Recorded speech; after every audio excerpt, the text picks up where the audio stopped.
Jeez, Mr. Takes a swing at everybody.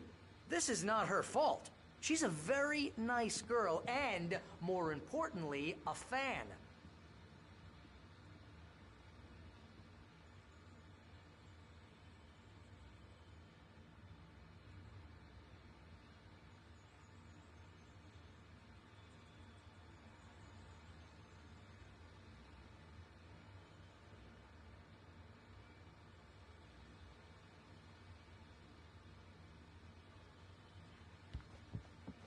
Seriously.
Al, what you were saying in the car, just listen to yourself. What, you shot a guy and his body just disappeared?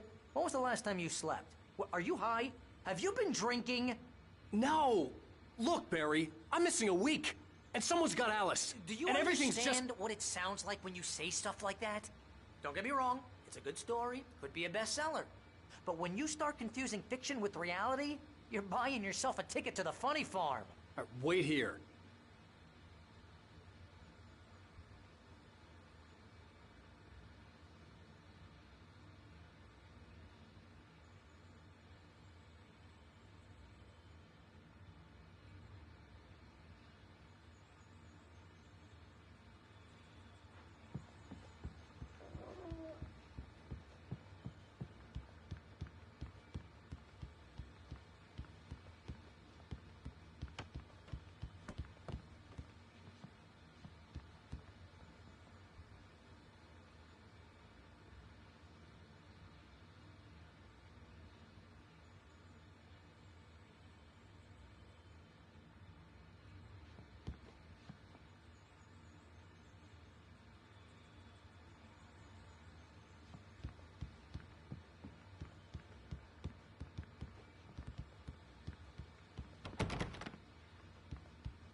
Easy there, boy.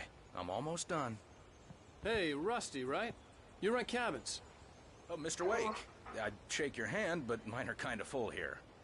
Actually, I'm sorry about this. Would you mind grabbing the registration form from the desk?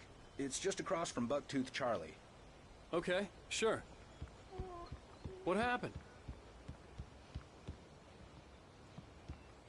Seriously, Al, you can't just go and meet a kidnapper. Those situations always end up in disaster. You gotta talk to the cops. She's my wife, and it's my call. Can we talk about this later? No, this whole thing is...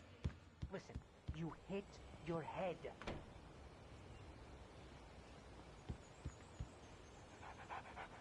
I think this is the form you wanted. And here are the keys. Okay, you're all set, Mr. Wake. Glad to have you staying. Thanks. Can you tell me how to get to Lover's Peak? Oh, sure. It's at the end of the nature trail. Just follow the paths, you'll get to it eventually. It's an easy walk. Nice spot, too.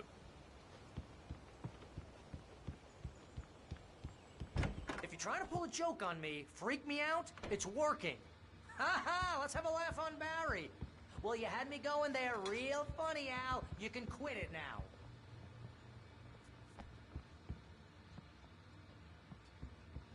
Look, Al, you're asking me to believe that you shot a dude who went poof into thin air, a guy who was bulletproof until you pointed a flashlight at him.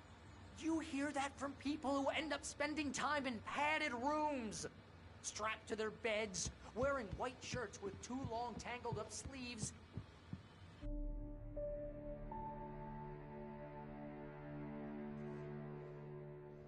That's just crazy talk, Al. Al! Al? We should go to the sheriff or call the FBI. Damn it, Barry, they'll kill her! This is not a goddamn debate, Barry.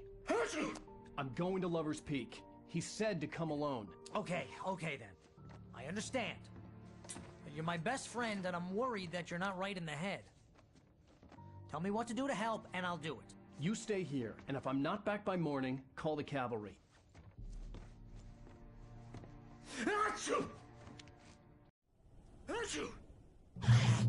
Just be careful with the natives, Al. These yokels are dangerous. Everybody hates a tourist, or it'll be deliverance all over again.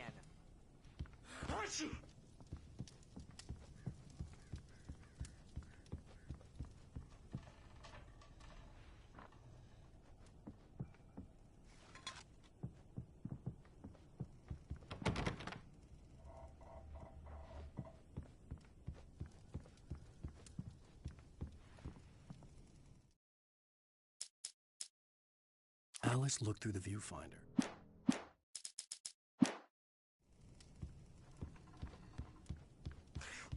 Oh, this place is trying to kill me. I'll bet there's mold in here, spores, poison ivy, God knows what. This is so not worth a 15% commission.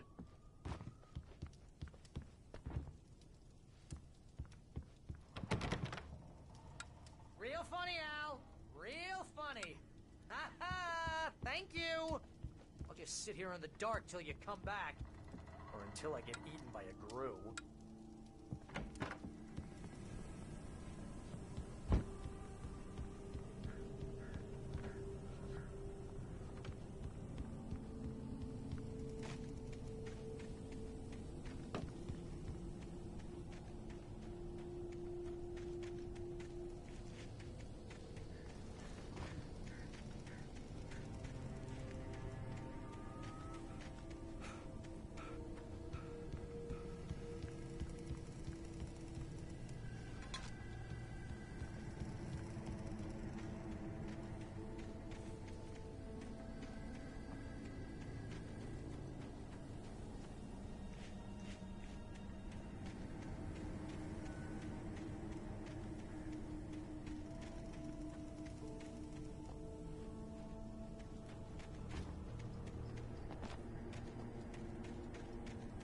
I'll wait here, Al. I'll hold down the fort. I'll be with you in spirit every step of the way, Al. Walk through the door now.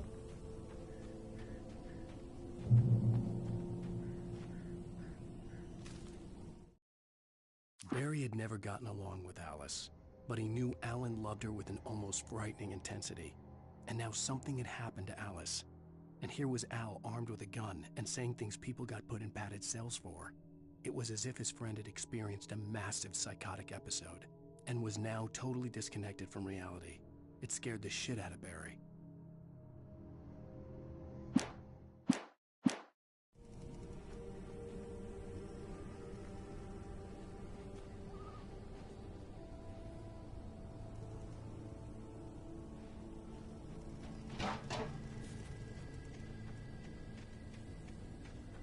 I knew I should have gone to the cops. This wasn't the smartest thing I'd ever done, but I was still angry with Barry for trying to talk me out of it. These people had called me right in the sheriff's station. The cops wouldn't scare them, and they had Alice.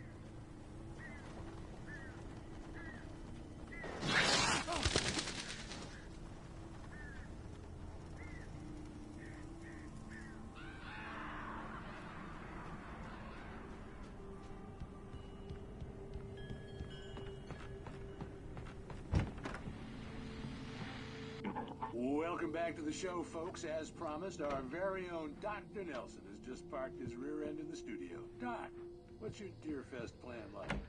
My plan? You make it sound a lot more organized than I ever seem to manage.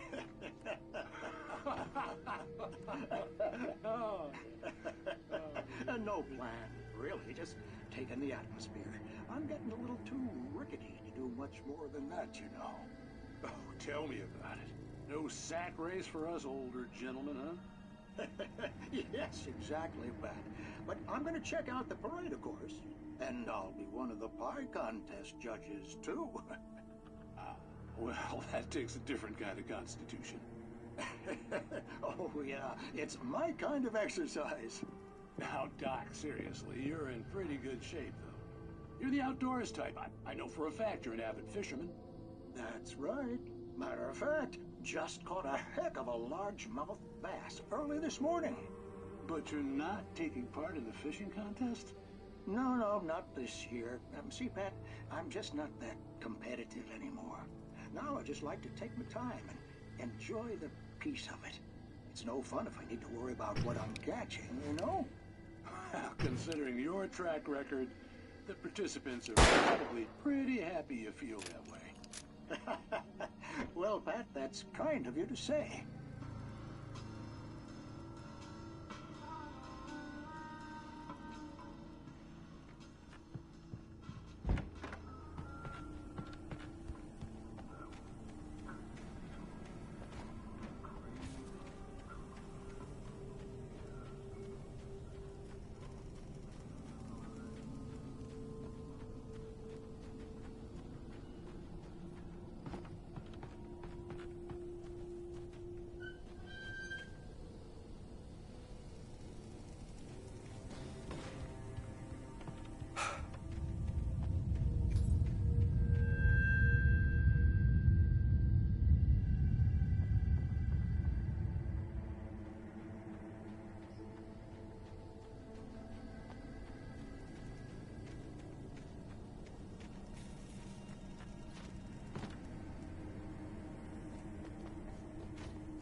Cancer and cure of civilization. But some crimes are impossible to punish, especially in Night Springs. Tonight's episode, The Man in the Mirror.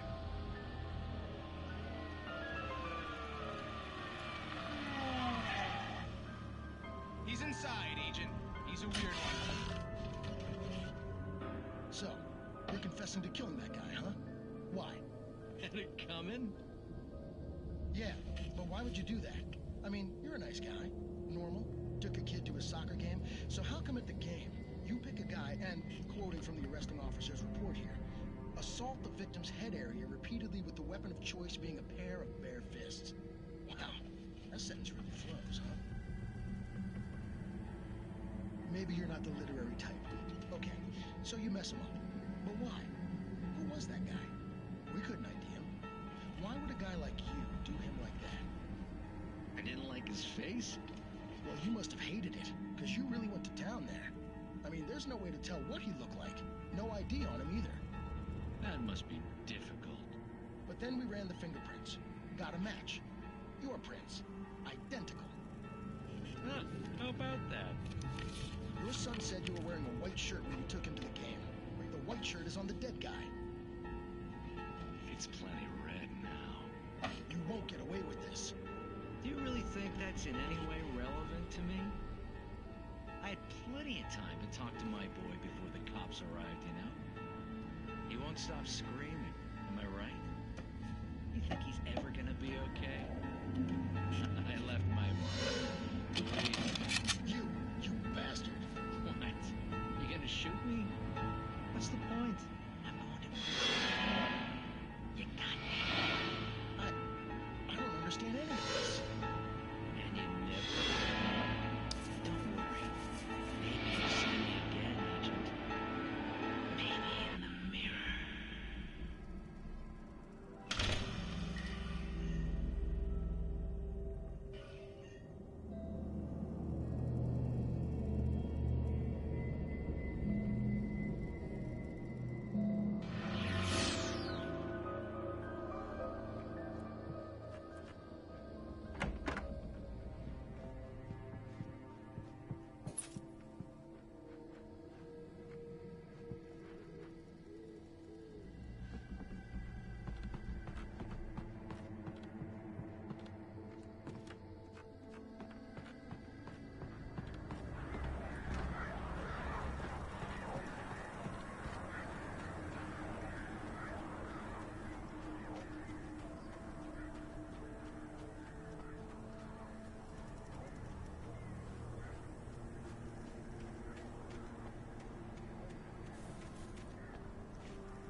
Rose knew that Rusty was in love with her, and she liked him too. She liked him a lot. He taught her to dance, and life had certainly taught her the value of a man who was gentle. He treated her well, made her smile, made her feel good. But Rusty wasn't the prince of her dreams, and that tended to underline the unbearable truth. She was no closer to that Hollywood magic than he was.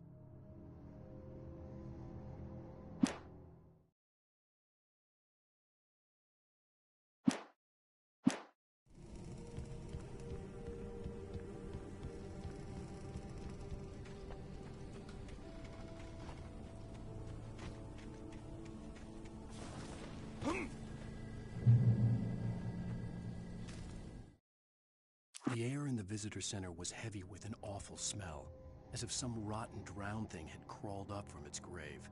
Rusty kept coughing blood. My eyes were drawn to the twisted shape of his broken leg.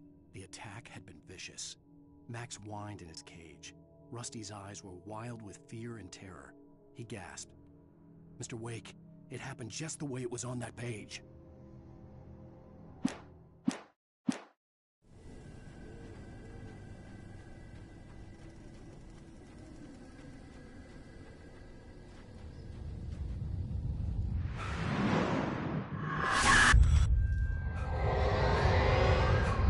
The vision left me weak. This was no head injury.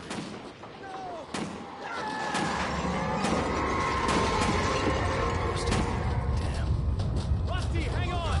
I'm coming! Please, help me!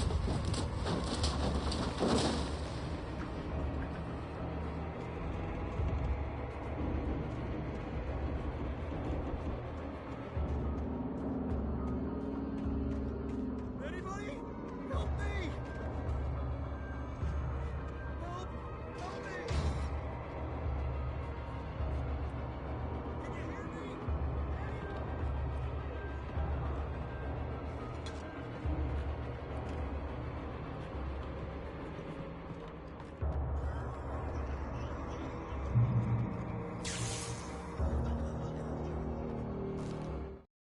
The visitor center was sturdy, but the impact turned the front of the building into splinters.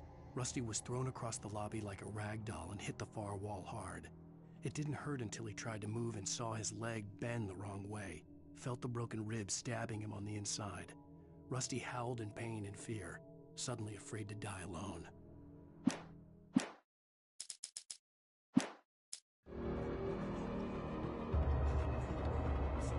The ranger's office was locked. I'd need a key to get in.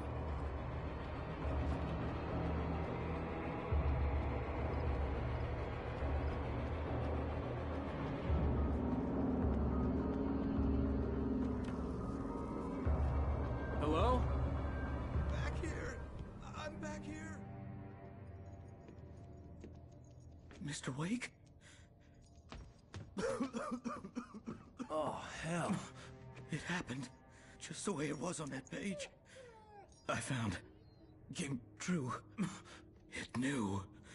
So dark. It'll come back for me. You must... The lights. In the office. I have the key. Okay, Rusty. Hang on. I'll be right back. Whatever did this couldn't be far. Rusty had found a page from the manuscript. It would help me understand what had happened.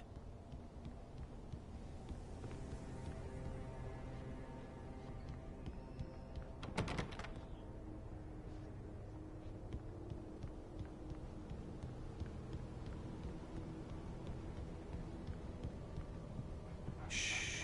Good boy.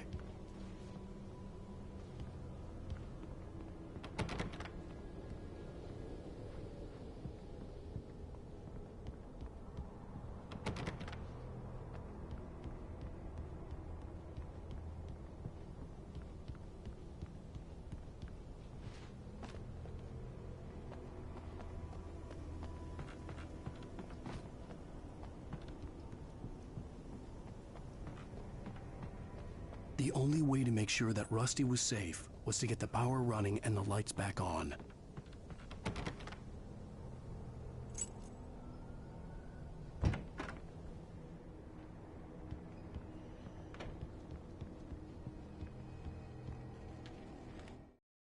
At the last instant, I changed direction and threw myself down. The axe splintered the trunk of a tree. I stumbled into the pool of bright light. My lungs burned. I was too exhausted to move. I tensed as I waited for the killing blow, but it never came. I raised my head. Nothing moved in the darkness beyond. For the moment, bathed in the cold light, I was safe.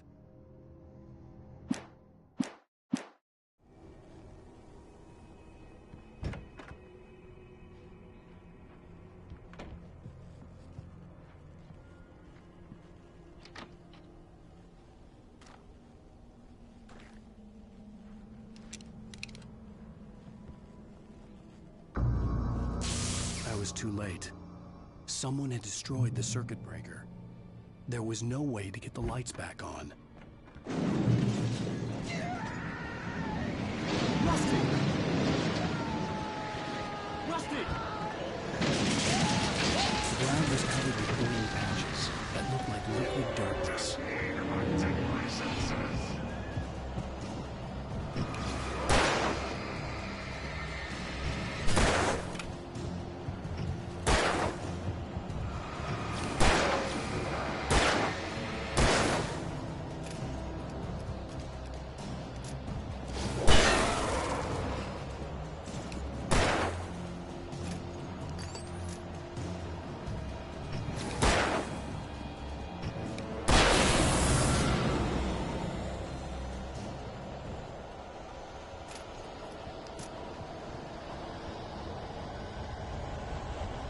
Something had torn a mammoth-sized hole in the wall. Please! Don't feed the animals!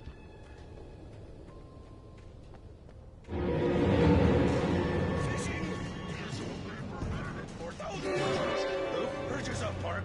Fishing. License! Obey! Park rangers and soldiers. No! Never! Railroad closer than 100 yards. Two bears and wolves! Never approach any other Wildlife closer. 25 yards. That's illegal. All lines. Never leave your And unattended. It is to remove any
Forget about it, Barry. It's just me going crazy.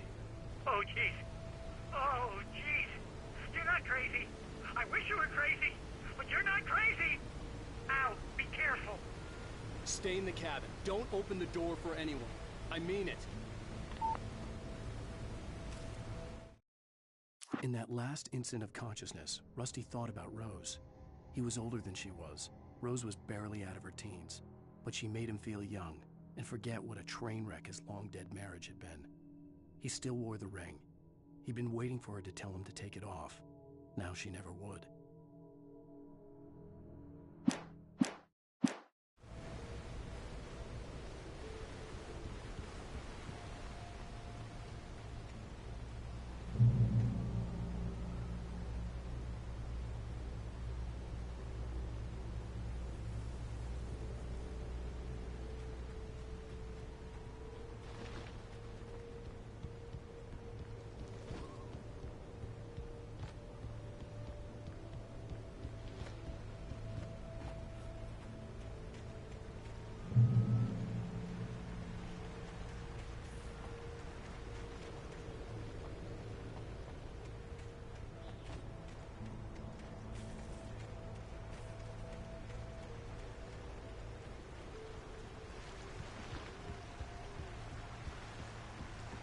Lover's Peak was at the far end of the nature trail.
Nobody in Bright Falls seemed to know where Al was, but Rose.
I turned the corner, afraid of what the flashlight's beam might reveal.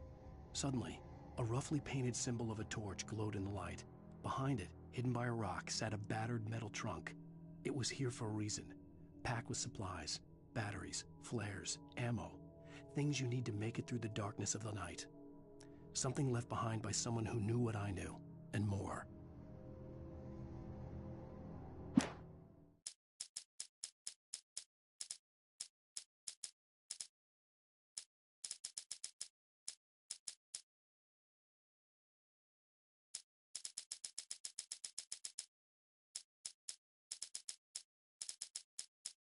It's true what they say about the fall and the sudden stop at the end. I'd lain here in the snow while the lurid chain of scenes that had led me here kept playing in my head. A rerun of my own private snuff movie. A memory of my corpse. Alone at my own wake. Thinking in metaphors again. The femme fatale was gone. Only a sour taste remained of the kiss that killed me.